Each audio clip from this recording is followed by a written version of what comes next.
Well, my name is Tom O'Neill and I am a failed missionary. It's very sad. When I was a young fella, obviously a little while ago, had a bit more hair, a bit taller. I wanted to serve God, and you know those prayers. Lord, send me to Africa. Send me to the really hardcore places. Send me to where the need is. And I was so keen to serve God anywhere around the world. And strangely enough, the doors kept closing. And it was heartbreaking. I'm like, Lord, here I am. My heart is open. I want to serve you. Send me. And I did 2 small missions, one in the Philippines, which was awesome. I mean, it was amazing, and one in India. And just really seeing incredible moves of God. However, the Lord didn't open the door for me to move into a full-time missionary space. And got to say, it was heartbreaking. I fell back into the business world, the HR and recruitment world where I'd come from. And this is in my mid-20s.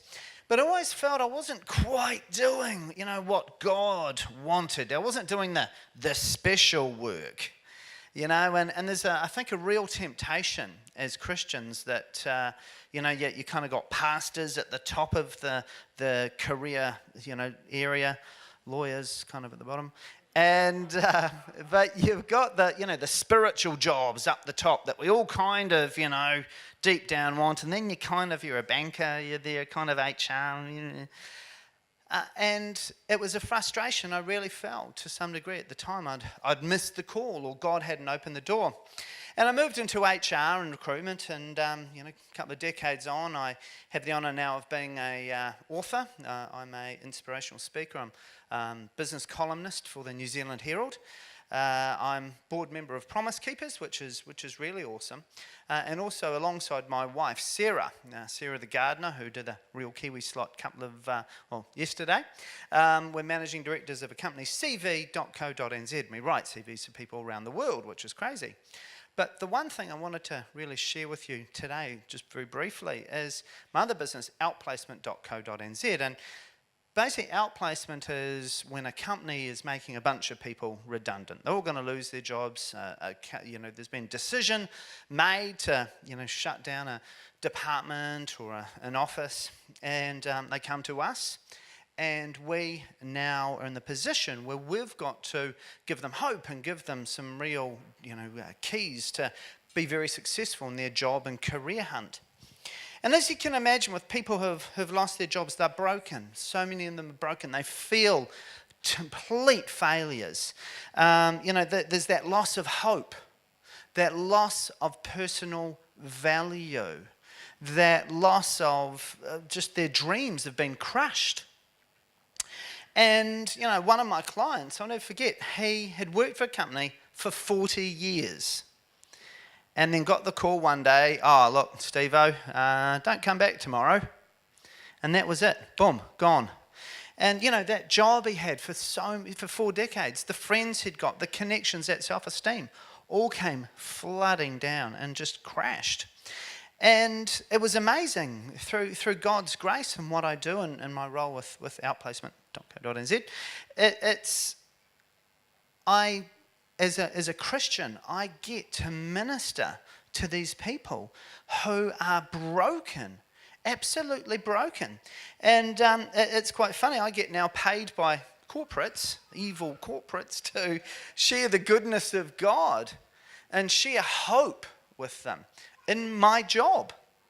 I'll never forget, one day I was walking back to the car and, sort of just been working with a client and was unlocking the door, and suddenly God said to me, business missionary. Suddenly it clicked. I wasn't a muppet after all.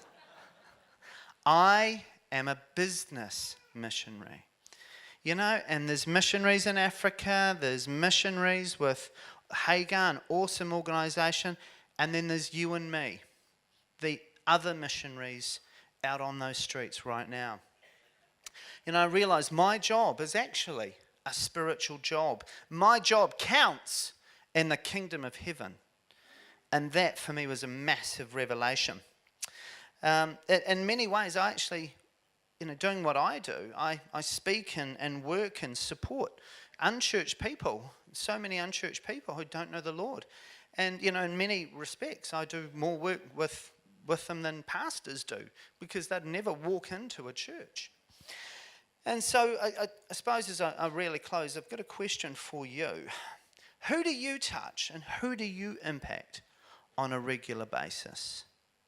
Who do you touch and who do you impact on a regular basis? Because, where you are, where God has put you, there is need. There's someone who needs words of life spoken over them. There's someone who needs that comfort, that truth spoken to them, that support, that shoulder. Someone needs that where you are right now. And as I said, I'm now happy with the title of business missionary. But you may also be a craft missionary, a teaching missionary, a customer services missionary, a golf missionary. A few people here would be keen on that.